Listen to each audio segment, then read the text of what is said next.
Bapak Ibu saudara-saudari yang dikasihi Tuhan, seperti saya sampaikan pada awal perayaan tadi, bahwa Minggu Advent yang kedua ini ditampilkan kepada kita sosok Yohanes Pembaptis.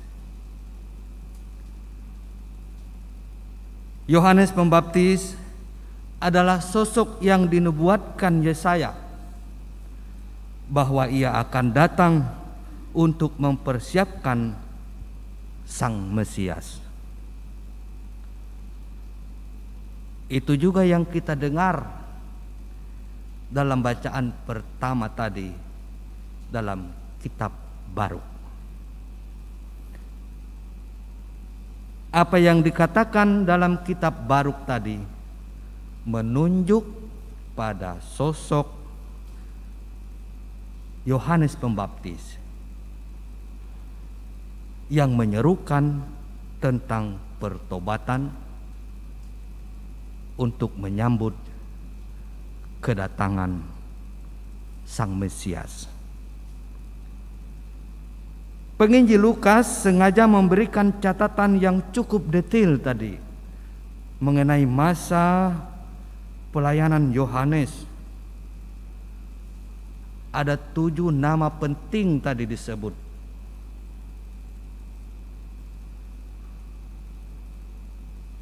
Mulai dari masa pemerintahan Kaisar Romawi Tiberius sampai pada konteks umat Yahudi yang dipimpin oleh imam besar Kayafas.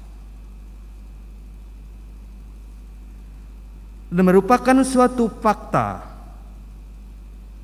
fakta historis sejarah bahwa Yohanes memulai tugas panggilannya untuk merintis kedatangan Sang Mesias.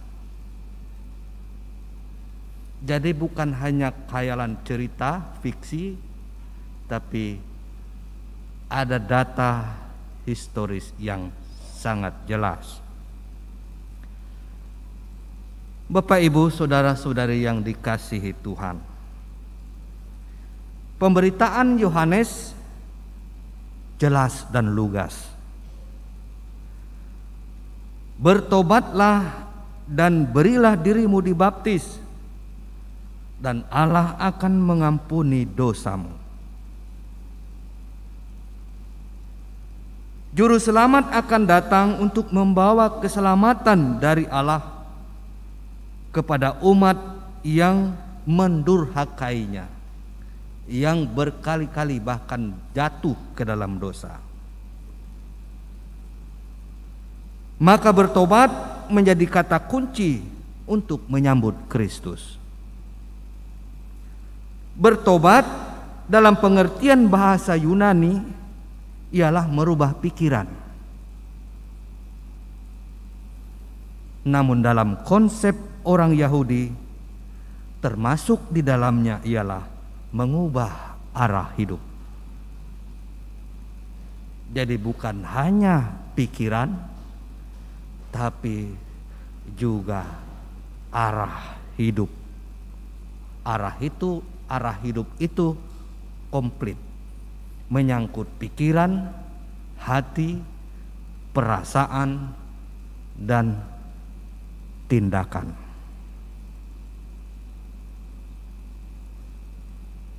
Maka Bapak Ibu saudara-saudara terkasih, pertobatan itu harus diwujudkan dalam bentuk ketaatan. Memberi diri dibaptis, itu yang disampaikan tadi. Hendaklah kamu bertobat dan memberi diri dibaptis. Itu seruan Yohanes. Sehingga dengan demikian Allah melalui Yesus akan mengampuni umatnya.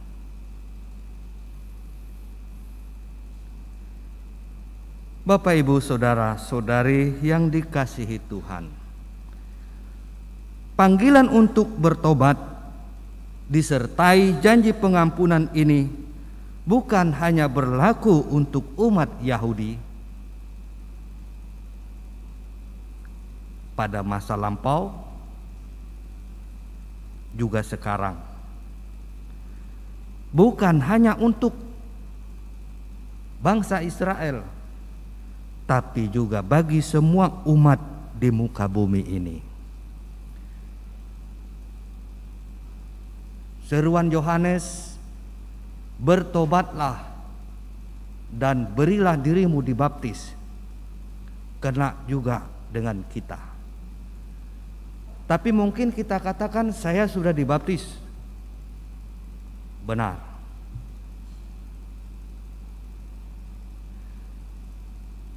Tapi sudah sungguhkah kita menghayati dan mengamalkan diri kita sebagai orang yang dibaptis, sebagai murid Yesus? Itu pertanyaan mendasarnya.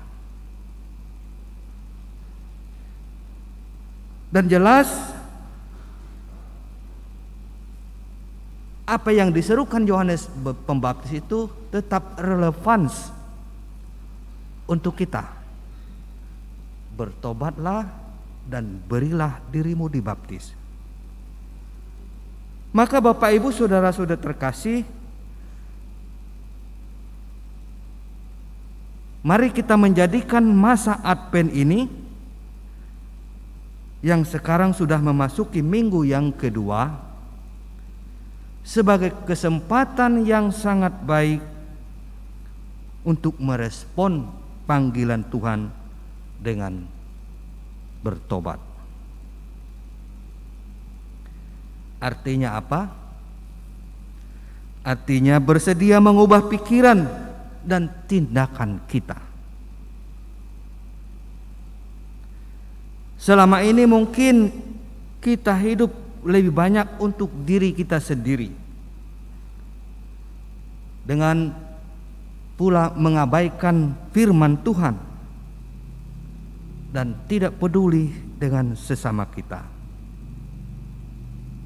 Boleh jadi. Atau selama ini mungkin kita kurang dan kita mau lebih lagi. Maka sekarang waktunya untuk kita. Sekarang waktunya untuk hidup bagi Tuhan dan menjadi berkat untuk sesama kita. Saya pikir pesan Paulus juga tadi dalam bacaan yang kedua sangat jelas untuk kita. Paulus mendoakan supaya kita menjadi orang yang hidupnya pantas dan suci hingga menyambut hingga sampai kedatangan Tuhan itu.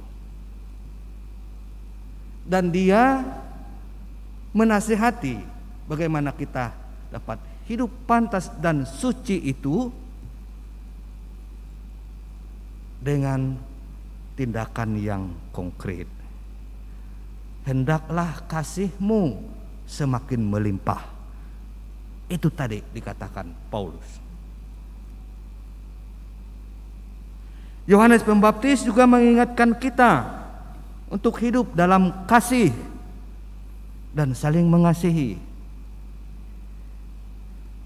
Kekristenan itu, Bapak Ibu saudara-saudara terkasih, atau kekatolikan kita itu identik dengan kasih.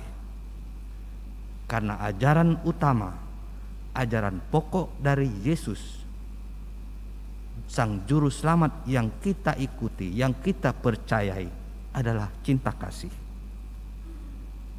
Kasih bukan hanya sebagai lip service, hanya di mulut saja, hanya sebatas ungkapan atau teori, tetapi kasih yang dibuktikan dengan perbuatan, dengan tindakan yang sekecil sekalipun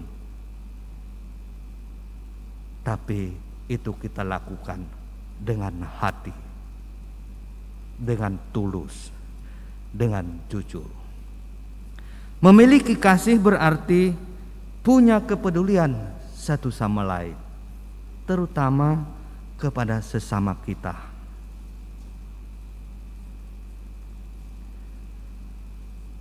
Dalam Lukas bab 3 ayat 11 dikatakan, barang siapa mempunyai 2 helai baju, hendaklah ia membagikannya dengan yang tidak punya. Dan barang siapa mempunyai makanan, hendaklah ia berbuat juga demikian. Suatu tindakan yang nyata. Bapak, Ibu, saudara-saudari yang dikasihi Tuhan, semoga masa Advent ini sekali lagi semakin membantu kita untuk memperbaharui hidup kita, bukan hanya bertobat, meninggalkan dosa dan kesalahan kita, tapi mengamalkan ajaran Tuhan Yesus, yakni mengasihi, berbagi kasih dengan sesama kita manusia. Karena intinya Tuhan lebih dulu berbagi kasih dengan kita, datang ke dunia ini menjadi sama seperti kita untuk menyelamatkan kita. Itulah yang kita rayakan nanti pada hari raya Natal. Allah yang begitu besar mengasihi kita, maka hendaklah juga kita mengasihi Allah itu yang nampak juga dalam sesama kita, khususnya yang menderita, yang membutuhkan uluran tangan kasih dari kita semua. Tuhan memberkati kita semua. Amin.